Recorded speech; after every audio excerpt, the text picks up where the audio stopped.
दिल्ली में एक चमत्कार हुआ था। दिल्ली के लोगों ने एक ईमानदार सरकार बनाई। पहले दिल्ली में बिजली बहुत जाया करती थी। हम लोगों ने मेहनत करके 2-3 साल के अंदर सारा इंफ्रास्ट्रक्चर ठीक किया और दिल्ली के अंदर 24 घंटे बिजली आने लगी। अब कोई छोटी मोटी इधर उधर लोकल फॉल्ट की वजह से बिजली चली जाए तो चली जाए, नहीं तो अमूमन दिल्ली में अब 24 घंटे बिजली हर जगह आती है और दिल्ली में बिजली फ्री हो गई।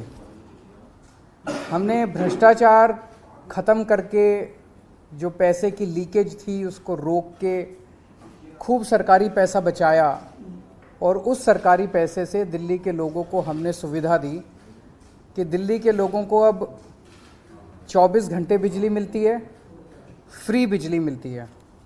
ये केवल और केवल एक कट्टर ईमानदार सरकार की वजह से हुआ। दिल्ली में टोटल 58 लाख डोमेस्टिक कंज्यूमर्स हैं, 58 लाख्स। उसमें से 47 लाख कंज्यूमर्स को सब्सिडी मिलती है दिल्ली की। जो इसमें से 30 लाख ऐसे लोग हैं जिनके बिजली के बिल जीरो आते हैं। 58 लाख टोटल कंज्यूमर्स है, 47 लाख को टोटल सब्सिडी मिलती है। उन 47 लाख में से 30 लाख ऐसे हैं जिनके जीरो बिजली के बिल आते हैं और 16-17 लाख लोग ऐसे हैं जिनके आधे आते हैं।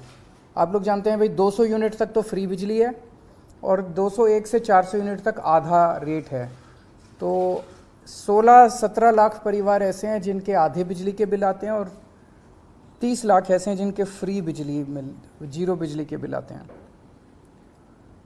कुछ लोगों की ये डिमांड थी, बिल्कुल सही डिमांड थी कि जी हम पे कर सकते हैं, हमें क्यों बिजली की सब्सिडी दी जा रही है।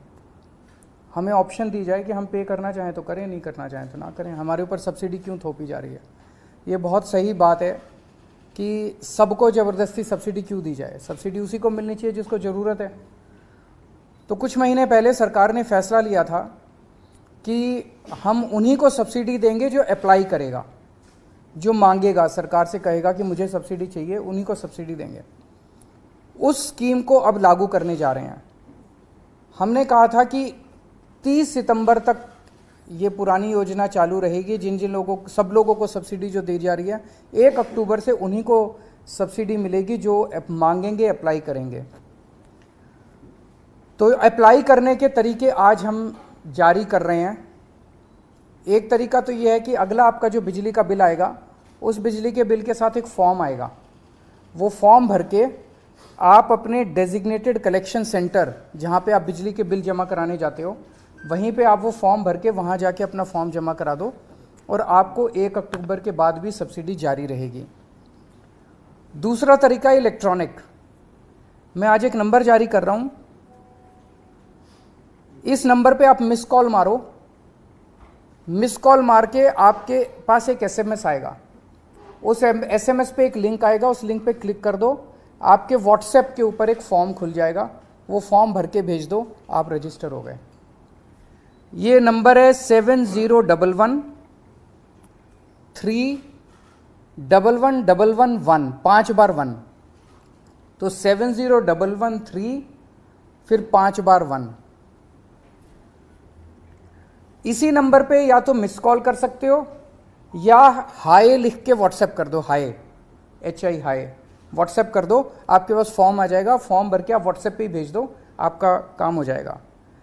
और ऐसे लोग, कई लोग ऐसे हैं जिन्होंने अपने के नंबर जो होता है, जो बिजली का जो नंबर होता है, वो उसके साथ उन्होंने अटैच किया हुआ है, अपना रजिस्टर करवाया हुआ मोबाइल फ़ोन नंबर। इन सारे लोगों को हम अपनी तरफ से भी ये भेजेंगे कि भाई जो लोग रजिस्टर करना चाहते हैं रजिस्टर करें। आपके फिजिकली फॉर्म देने से या रजिस्टर, इलेक्ट्रॉनिक रजिस्ट्रेशन करने के 3 दिन के अंदर आपके पास कंफर्मेशन आ जाएगा SMS से या ईमेल से कि भाई आप रजिस्टर हो गए हो और आपकी सब्सिडी लागू रहेगी। ये अब इस तरह से है। आज से आप ये सुविधा आप इलेक्ट्रॉनिकली आप करना चालू कर सकते हैं। इस नंबर पे मिस कॉल कर सकते हैं। मिस कॉल करके आपके पास फॉर्म आएगा, आप रजिस्ट्रेशन करना चालू कर सकते हैं। 31 अक्टूबर तक जितने लोग अप्लाई कर देंगे उनको 1 अक्टूबर से जारी रहेगी सब्सिडी। समझ गए? 31 अक्टूबर के बाद नवंबर में जो करेंगे फिर उनको अक्टूबर का बिल भरना पड़ेगा, उनको नवंबर के आगे की सब्सिडी मिलेगी।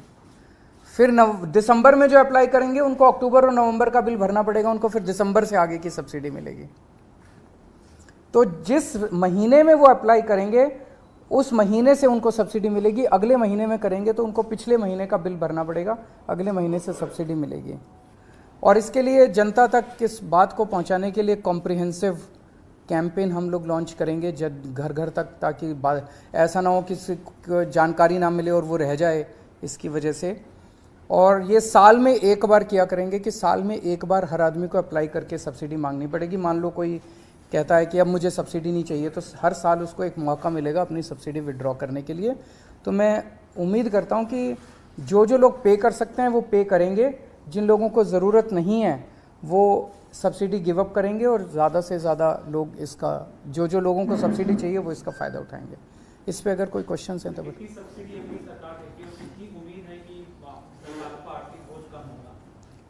मेरे ख्याल से 3,000 करोड़ के करीब है टोटल सब्सिडी, सारा मिला के 3,000 करोड़ के करीब भी है, सब मिला सारी 3,000 करोड़ के करीब है।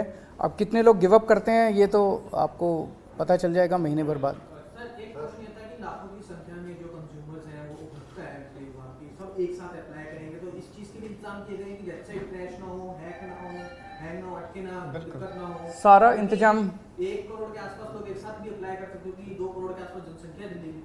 नहीं, 2 करोड़ की टोटल मैंने बताया 58 लाख उपभोक्ता हैं, जिसमें से लगभग 40 लाख के करीब 47 लाख के करीब अभी सब्सिडी को अवेल कर रहे हैं। तो हम उम्मीद करते हैं जो अप्लाई करेंगे वो 47 से कम ही करेंगे।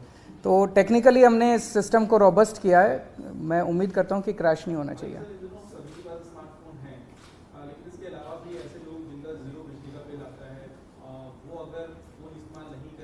उनके पास वो भी कर सकते हैं, वो भी कर सकते हैं, कैंप भी लगा सकते हैं। अभी काफ़ी जनता के घर तक पहुंचने के लिए कई सारे प्लान किए जा रहे हैं, तो जनता उसको किसी भी तरीके से अप्लाई कर सकती है। केवल डोमेस्टिक है। सर एक खबर ये भी आ रही है कि गोवा के अंदर जो है वो कांग्रेस के 8 विधायक बीजेपी में जा रहे हैं, तो ये खबर भी गोवा से आ रही है। इसमें देखिए दोनों चीज़ें हैं। हम तो हमेशा से कहते रहे कि ये लोग जो हैं ऑपरेशन लोटस हर स्टेट के लिए चला रहे हैं, हर राज्य के अंदर जा के एमएलए खरीद रहे हैं। जाहिर तौर पे फ्री में तो एमएलए खरीद नहीं रहे, किसी को सीबीआई ईडी का डर दिखाते हैं, और साथ में जैसे अभी हमें पता चला कल कि पंजाब के अंदर भी इन्होंने कोशिश की 25-25 करोड़ रुपए में एमएलए खरीदने की। गोवा के अंदर कितने कितने में खरीदे हैं ये तो वहाँ के एमएलए ही बता सकते हैं, या वहाँ के लोग ही बता सकते हैं कि कितने कितने में खरीदे। ये अच्छी बात नहीं है, ये सही बात नहीं है। पैसा आ कहाँ से रहा है? हजारों करोड़ रुपया एमएलए खरीदने के लिए पैसा कहाँ से आ रहा है? जाहिर तौर के ऊपर ये सरकारी पैसा है जिसको साइफन ऑफ किया जा रहा है, और इसी वजह से महंगाई भी बढ़ रही है। तो हम लोगों ने पहले भी आवाज़ उठाई थी कि महाराष्ट्र में इन्होंने यही किया, मध्य प्रदेश में यही किया, गोवा में अब दोबारा ये किया है, कर्नाटक में यही किया, आसाम में यही किया, अरुणाचल प्रदेश में यही किया, दिल्ली में इन्होंने कोशिश की, या पंजाब में इन्होंने कोशिश की। ये अच्छी बात नहीं है। उनको नहीं अप्रोच किया गया। सर गुजरात में आप लगातार कैंपेन कर रहे हैं, किस तरह का रुझान वहाँ पे ग्राउंड पर देखने के लिए मिल रहा है पार्टी में? बहुत अच्छा रुझान मिल रहा है। मैं देखता हूँ आप लोग भी सड़क पे जा के लोगों से पूछते हैं, सारी जनता कह रही है भाई इस बार आम आदमी पार्टी।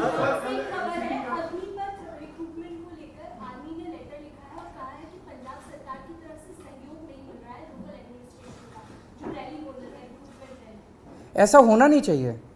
मतलब हमारे जो भी मतभेद रहे अग्निपथ को लेके, बट एक बार ही केंद्र सरकार ने लागू कर दी है, हम उसको पूरा सपोर्ट करेंगे। तो पंजाब का स्पेसिफिक क्या है इशू मैं एक बार ही पता करूंगा, बट हम पूरी तरह से सहयोग करेंगे, इसके स्कीम में भी सहयोग करेंगे, आर्मी का भी सहयोग करेंगे। एमसीडी के जो आने वाले इलेक्शन है उसके लिए ड्राफ्ट रिपोर्ट नया वार्ड का परिसीमन जारी किया गया है, उसमें काफी सारी डिस्क्रिपेंसी सामने आ रही है। कहीं 30,000 का वार्ड बना दिया, कहीं 90,000 का बना दिया है। इसको लेके आप लोगों की पार्टी की क्या रणनीति? ये अभी स्टडी कर रहे हैं, 1-2 दिन दीजिए, 1-2 दिन स्टडी करने के बाद ये पूरी की पूरी आप लोगों के भी सामने रखेंगे, और हम कमीशन के सामने भी इसको रखेंगे। ऐसा मैंने कल एक प्राइमा फेसी जब नज़र मारी तो ऐसी कई सारी विसंगतियां हैं उसमें, तो उन्होंने पब्लिक फीडबैक के लिए डाला है, तो उसको हम भी स्टडी कर रहे हैं, बताएंगे। रिप्रेजेंटेटिव कांग्रेस के जीतते हैं, बाद में वो दूसरे दल में चले जाते हैं, ये लगातार कई राज्यों में देखा जा रहा है। दूसरा सर, आप भी कई राज्य में चुनाव में हैं, अपोजिशन ये कह सकती है कि पहले आपने फ्री बिजली का स्कीम दिया, अब आप अपील कर रहे हो कि जो लोग कैपेबल हैं वो पे करें। जो हमें तो जनता खुद ही कह रही है, हम तो सबको मौका दे रहे हैं। कई लोग हैं जैसे आप जैसे लोग हैं, वो कहते हैं जी हम तो पे कर सकते हैं, तो हमें सब्सिडी क्यों दे रहे हो? तो आपको ऑप्शन तो मिलनी चाहिए, ज़बरदस्ती किसी को सब्सिडी क्यों दी जाए? तो हम वापस थोड़ी ले रहे हैं, हम तो एक ऑप्शन दे रहे हैं, जो लेना चाहे ले, जो नहीं लेना चाहे सर, मतलब। आपने कहा गुजरात के रुझान बहुत अच्छे मिल रहे हैं, लेकिन आपकी जो विपक्ष है वो आप पर एक तस्वीर के जरिए निशाना साध रहा है, जिसमें आपको दिखाया गया कि ऑटो और चार्टर्ड प्लेन, तो उसको आप कैसे देख रहे हैं? क्योंकि विपक्ष लगा ये सब कुछ लेके आएंगे, अभी तो चिंता मत करो, अभी तो 3 महीने हैं। तरह तरह की फ़ोटो आएंगी, तरह तरह के वीडियो आएंगे, मुद्दे की बात करो उनसे। हम कहते हैं हम गुजरात की, दिल्ली में हमने बिजली फ्री कर दी, पंजाब में बिजली फ्री कर दी, अब गुजरात के लोगों को भी मिलनी चाहिए फ्री बिजली, क्यों नहीं मिलनी चाहिए? उन्होंने क्या कसूर किया? तो ये विरोध करते हैं। तो उनसे पूछो क्यों विरोध करते हैं, तो कहते हैं देखो केजरीवाल की ये फ़ोटो। फिर मैं कहता हूँ कि हम आपके स्कूल अच्छे करेंगे, तो ये विरोध करते हैं, कहते हैं स्कूल अच्छे नहीं होने चाहिए गुजरात के।